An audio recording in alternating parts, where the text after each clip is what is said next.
नमस्कार दोस्तों। PGT result में एक बहुत ही बड़ा खेल हो गया और ये जो खेल है काफी ज्यादा एक बोले ना बहुत ही दुख की खबर है। एक तरीके से मैं बोलूं तो आज मैं आपको बताने वाला पूरा डिटेल में, जिसको देख करके आप हैरान हो जाएंगे। यहाँ पे आप देखिएगा, जेएसएससी के द्वारा 290 नंबर होने के बावजूद भी फेल हो गए कैंडिडेट। जेएसएससी का बड़ा झटका और अभ्यर्थियों के बीच में एक हड़कंप मच चुका है ना। स्कोर कार्ड पर बवाल मच चुका है। स्कोर कार्ड जारी कर दिया, अभी भी जस्ट आपका ऑफिशियल नोटिस आया। मैं आपको बता दूं, डीवी में नाम नहीं, क्वालिफाई लेकिन सिलेक्शन नहीं। आखिर क्या चाहती है, इनकी मंशा क्या है? क्या ये हम लोग को नौकरी देंगे या सिर्फ और सिर्फ टाइम पास करेंगे? तो आज का ये जो सेशन है इतना ज्यादा इम्पोर्टेंट है कि आप सबको अंत तक वीडियो देखना ही चाहिए। तो चलिए आप यहाँ पे ध्यान दीजिएगा। आप लोग सबसे पहले JSSC PT score card update 2026 पूरी जानकारी मैं पॉइंट बाय पॉइंट लाया हूँ। स्कोर कार्ड जारी हो चुका है। झारखंड स्टाफ सिलेक्शन कमीशन यानी कि जेएसएससी ने पीजीटी के जो 7 सब्जेक्ट का जो आपका स्कोर कार्ड है ये आपका जारी कर दिया गया है। समझ रहे हैं? ये बड़ी खुशखबरी आप सबके बीच में निकल करके आ रही है। खुशखबरी के साथ में दुख की भी खबर होगी। देखिएगा स्कोर कार्ड यानी कि 14 मार्च 31 मार्च तक वेबसाइट पर, यानी कि देखिए आज आपका 14 मार्च है ना। आज आपका क्या है 14 मार्च, यानी आज से आपका 31 मार्च 31 मार्च तक आपका रहेगा, है ना। कब तक? तो 31 मार्च तक आपका रहेगा, समझ रहे वेबसाइट पर। तो सभी को कुल कितने सब्जेक्ट थे ध्यान दीजिए आप लोग। यहाँ पे मैं अभी जस्ट अभी आपको ऑफिशियल नोटिस देखा और आपके लिए मैंने लाया। यहाँ पे ध्यान दीजिएगा, कुल आपको कितने सब्जेक्ट पीटी में कुल 11 सब्जेक्ट थे। पहले जारी किए आपका 4 सब्जेक्ट, फिजिक्स केमिस्ट्री बायोलॉजी, है ना। और भी कई सारे सब्जेक्ट है, इकोनॉमिक्स हो गए हैं, है ना। और देखिएगा यहाँ पे ज्योग्राफी हो गया। क्लियर?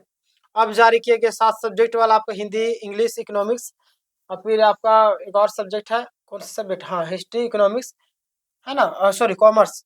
तो इकोनॉमिक्स यानी अदर सब्जेक्ट जैसा नोटिफिकेशन में ध्यान दीजिए आप लोग, यानी कि ये सारे लोगों को जारी कर दिया गया है। आपको पता होगा मैथमेटिक्स हो गया अदर सब्जेक्ट, यानी कि स्कोर कार्ड में क्या क्या आपको जानकारी होती है। बहुत सारे लोग नए होते हैं जिनको पता नहीं होता है, तो आप सब यहाँ पे ध्यान दीजिएगा स्कोर कार्ड में क्या जानकारी रहता है।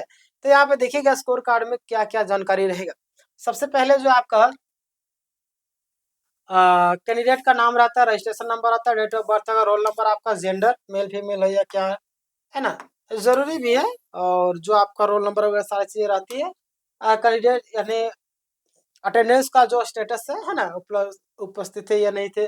कैटेगरी होता है एग्जाम स्टेटस, रो मार्क्स यानी नॉर्मलाइज मार्क, कुल कितना नंबर थे रो मार्क्स है ना, कितना आपने उठाया, नॉर्मलाइज करके कितना आपको नंबर देगी, ये सारी चीजें आपको दिया हुआ रहता है। समझ रहे?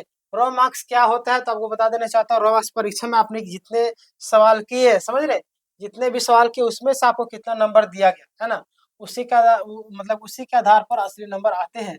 समझ रहे? और उदाहरण के तौर पर अगर मैं बोलूँ, आप यहाँ पे ध्यान दीजिएगा लोग, 150 में से 144 सवाल सही के रो मार्क्स आपका हो जाएगा, है ना। समझ रहे? वही आपका रो मार्क्स हो जाएगा। अब नॉर्मलाइज मार्क्स में आपका क्या होगा कि अब देखिए, अब 140 में से आपको घटाया जाएगा, बढ़ाया जाएगा, सहज रहेगा तो घटाया और कठिन रहेगा तो बढ़ाया जाएगा। समझ रहे? नॉर्मलाइज मार्क तब तक लागू, मतलब तब लागू होता है जब आपका परीक्षा में मतलब जो आपका कई सारे शिफ्ट में आपको कठिन प्रश्न पूछा जाता है, कई सारे शिफ्ट में आपका सहज प्रश्न, तो सहज वाले को घटा दिया नंबर और कठिन वाले को नंबर बढ़ा दिया जाता है। समझ रहे? तो ये सारी चीजें होती है। यहाँ पे ध्यान दीजिएगा, नॉर्मलाइजेशन में कई बार क्या क्या होता है ना, नॉर्मलाइजेशन के आड़ में धोखाधड़ी भी किया जाता है। समझ रहे? छात्रों के भविष्य के साथ में कई बार खिलवाड़ भी किया जा सकता है। तो किसी भी शिफ्ट में पेपर आसान हो या किसी में कठिन हो, इसको लेवल मेंटेन करने के लिए, है ना, जिसमें आयोग सभी शिफ्ट को बराबर करने के लिए आपका नॉर्मलाइज प्रोसेस करता है ना। आगे हम बात करते हैं, ध्यान दीजिए आप लोग कि किसी भी मार्क्स, मतलब किसी का भी मार्क्स बढ़ जाता है, किसी का कम होता है। नॉर्मलाइज पीटी एग्जाम का जो पैटर्न है कैसे लेती है आपको पता होना चाहिए। तो आपको पीटी आपका 2 पेपर थे, पहला पेपर और क्वालिफाइंग पेपर था।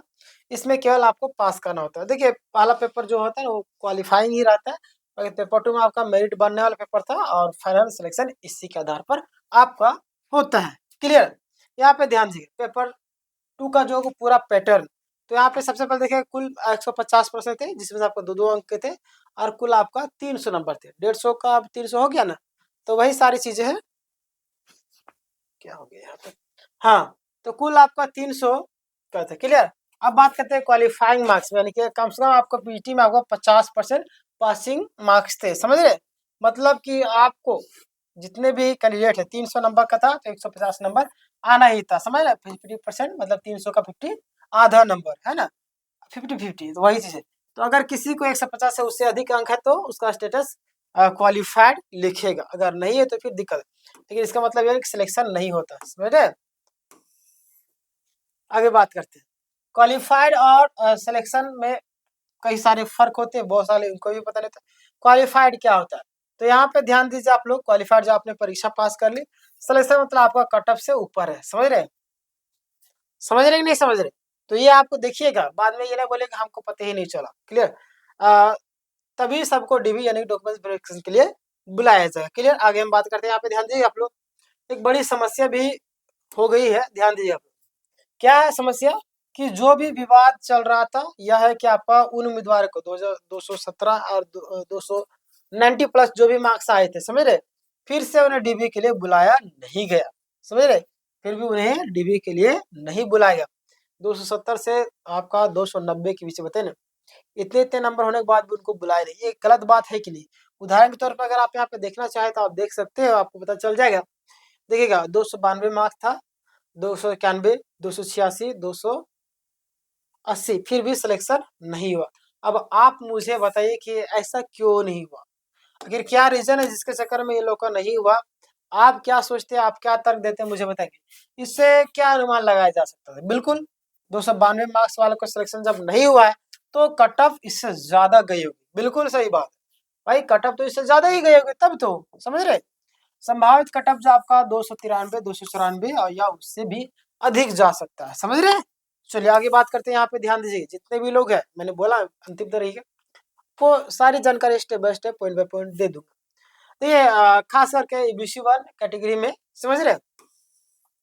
अगर बात करें डीबी लिस्ट क्यों पूरी नहीं हुई, तो सूचना के अनुसार जो भी जानकारी निकल कर डीबी आपको 18 से 24 है ना तारीख को हुआ था, लेकिन सभी सीटें भर नहीं पाई थी, इसीलिए एक और डीबी लिस्ट आने की प्रबल संभावना बनी हुई। यहाँ से आपको क्लियर हो गया।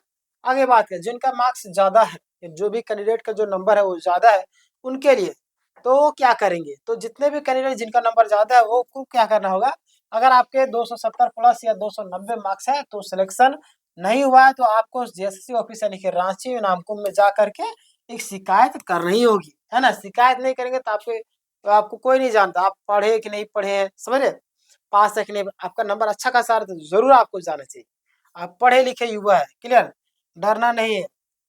आगे बात करते हैं, ये अगला आपसे सामने आता है कि स्कोर कार्ड दिखाना है, सिलेक्शन स्टेटस पूछना है, फिर एरर की जांच कराने के लिए, आखिर क्या दिक्कत हुआ जो हमारे इतना नंबर होने के बाद भी हमारा सिलेक्शन नहीं आया, नहीं हमारा जेएसएससी ऑफिस में कहाँ आता है नामकुम में, जो आपका झारखंड स्टाफ सिलेक्शन है जेएसएससी ऑफिस है, हम लोग तो गए हैं, आप भी गए होंगे बिल्कुल, सीजल को रद्द करवाने के लिए हम लोग गए थे, हालांकि रद्द तो नहीं हुआ, बट कोई दिक्कत नहीं, जो होने का रहता हो ही जाता है, ठीक है ना।